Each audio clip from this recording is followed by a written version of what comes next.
Barcelona have reached the final of La Copa del Rey after beating Sevilla in an outstanding fashion. A wonder strike, a last-minute equalizer, and a BR9 goal to boast. Barcelona completed yet another remontada, albeit in a new, different style. A new formation, the 3-5-2, was Ronald Koeman's approach, and today I'm gonna make sure that you and I understand perfectly why this is honestly such a good system for Barcelona to exploit. Join us in this new episode of a Hashtag Unfilter as we take a look at Barcelona's recent win over Sevilla and break everything even to the last blade of grass. Let's begin.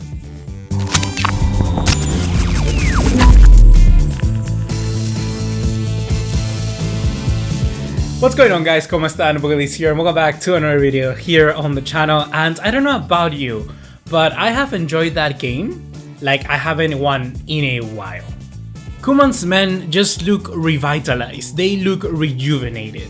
About a week ago dust settled and everything honestly looked kinda lost, but now it feels Barcelona are not done just yet. Beating Sevilla 2 times in a row in just a couple of days, and most importantly, doing it in a rather convincing fashion is a huge achievement and something that should be praised. And you know what? Somebody else that needs to be praised as well is Ronald Koeman. For a Dutch manager to play anything but a 4-2-3-1 or a 4-3-3 must be a pain in the ass. It really must be. So kudos to the 57-year-old manager because he has actually been able to leave all prejudices aside and focus on the formation that could bring out the best of his players. Formations on their own are just a bunch of numbers on a sheet of paper, but in conjunction to the correct attitude, mindset and intensity from the players, a system can be born. Barcelona as a team seems more structured in this 3-5-2, they look more interconnected and just way more secure when in possession. This particular setup works against sides that want to come out of their block and try to match Barcelona in expansive football. The reason why Barcelona seems so effective against an opposition like Sevilla that normally would make us struggle just like we saw in the very first leg of La Copa del Rey semi-final is that Barcelona now avoid any sort of midfield clutter and they prioritize wing progression. I will explain more on this later, but basically for what you need to know in a nutshell is that instead of trying to exploit an open space thanks to the attackers, they will be looking now to use the constant presence of carrileros, or how is it said in old boring English, wingbacks, to do that job for them. With this, in return the midfielders pressure more effectively and the ball recovery can occur faster and on a more consistent basis. However, this isn't all sunshine and clear skies because Barcelona, in favor of having a direct and progressive attack, are forgiving what would be normally a decent defensive setup and let the numbers do the coverage. Basically just more people to defend instead of a good system that will be reliable. For this system to work, the intensity in the pressure is a must, and like we just saw, when you lose it, you lose complete control. Koeman returned to a 4-3-3 halfway throughout the second half, and everything after that just simply went downhill honestly. This wasn't a fluke, but rather, in my opinion, a mistake from the manager. In other words, what I'm trying to say is that this works best against teams like Sevilla or PSG. Teams basically that the only way of stopping them is taking the ball away from them. Anyhow, with that being said, let's move now to the core of what actually makes this formation so good and fun to watch. Those are the players. The fullbacks in this formation are key and the most pivotal part of the system. Correction, not fullbacks, but wingbacks, and for the sake of my own sanity, carrileros. I'm just gonna say that in Spanish, it sounds way better. Jordi Alba and Sergio Dest are not naturally fullbacks in this scenario, but just extensions of the midfield. You will hear me say this a lot, but basically because of that extra money defense, Jordi Alba and Sergio Dest were more capable to be progressive and join in the attack. They were just more free in the sense that they could attempt to beat the man rather than playing safe because they knew that defensively they had some sort of backup. The key of the success of this formation comes from the fact that the opposing teams need to open up and kind of distribute 1 or 2 players to mark said incoming runner. More space down the middle basically means a chance for the midfielders of Barcelona to join in the attack and for Messi to find gaps to exploit Dembélé's godly pace. And what's more is that if we take a look at the players that can replace Alba and Dest when they are not fit or injured, we have Roberto and Firpo Two players that we know will just be as incredible as these two in information with a back three. Firpo especially because he was bought because of this exact same reason, his performances in a 3-5-2 under Quique Setién at Real Betis.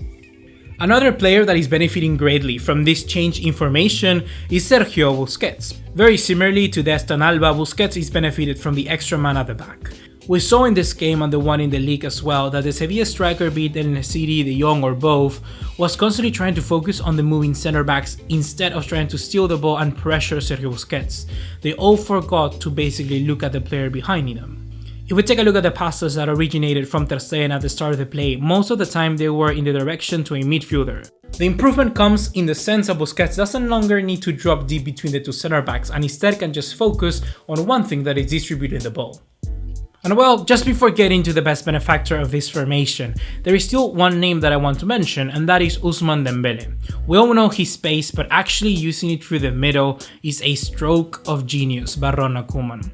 One of the main things that Barcelona were lacking was a proper runner without the ball. The last time Barcelona had something like this was either Samuel Eto'o or Neymar. Identifying this problem is something that Ronald Koeman must receive some sort of praise for, and most importantly because he did it by actually taking into account who would be the best man for the job. He benched Griezmann in the process, let's remember. We've already talked about here on the channel how Griezmann is a constant player that seems to go from being a flop to an absolute hero. And it doesn't really matter his inconsistency here, but the thing that we need to praise Koeman for is what I just mentioned, that when it comes down to the wire, he chose against it. And that takes some big balls. So good on Koeman, because he actually chose a player that was going to give us some benefits, and that was Ousmane Dembélé and not Antoine Griezmann. Additionally, one thing that we need to mention is that since Dembélé has impeccable dribbling skills, he's almost certainly guaranteed to get a shot off, which is good. But there is also one key area that I feel he needs to improve on if it's meant that he should become one of the most key players for this formation.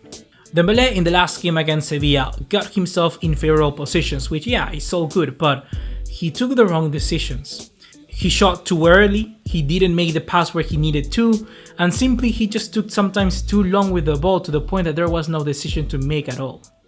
If the World Cup winner can hone this part of his game and become more adept at using his brain rather than just focusing on his individual skills, Barcelona can have a gem in their hands again. Extra seconds up here might just well be what Barcelona need, and particularly Dembélé, to get him back on the path to total stardom. Don't let that penalty fool you. Oscar Mingueza was among Barcelona's best performance last night. Of course, the whole team was excellent, but he's the young defender that deserves to be highlighted as the best benefactor and most improved player under Koeman's new 3-5-2. The youngster is aggressive coming out of the back line, and this results in numerous ball recoveries. His well-timed tackles literally stop Sevilla's attack altogether. Seeing how this was exactly what he was criticized for earlier in the season by someone like me, it tells you a lot that the 21-year-old is improving and at a rapid rate. And what's more, guys, is that there's also some sort of attacking contribution in his game. The new system with the three in the back gives him more of a defensive role, but in a way that still is capable to maintain his identity as the most adventurous of the center backs, pushing forward and engaging his man. After all, that is why Koeman often puts him out wide, since the youngster can pose a threat with his run and crosses. This formation, in my opinion, just fits Mingueza perfectly, because it just lets him defend at his own rhythm and attack in the same way. Mingueza isn't the best tracker or the smartest when it comes to intercepting a ball, but he has one thing above probably most of the players in the squad, and it's that his personality really rocks.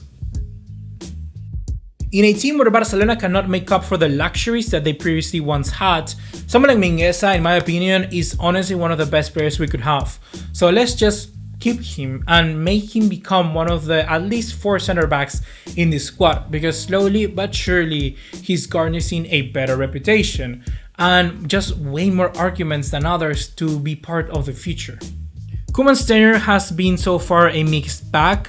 He started very good, then he went to a shaky middle and given us hope once again. But one thing is certain is that at least he's building a team. He's building a squad that has some very good values that we didn't see in the last few years under Valverde and under Quique Setién. For years, Barcelona has seen nothing but gloom, but it finally seems a little bit different. If this team we saw yesterday can show up week in and week out, offer blood, sweat and tears on that pitch, then the fans, me and you, we're gonna be more ecstatic to watch just every single Barcelona game, because the key is about competing.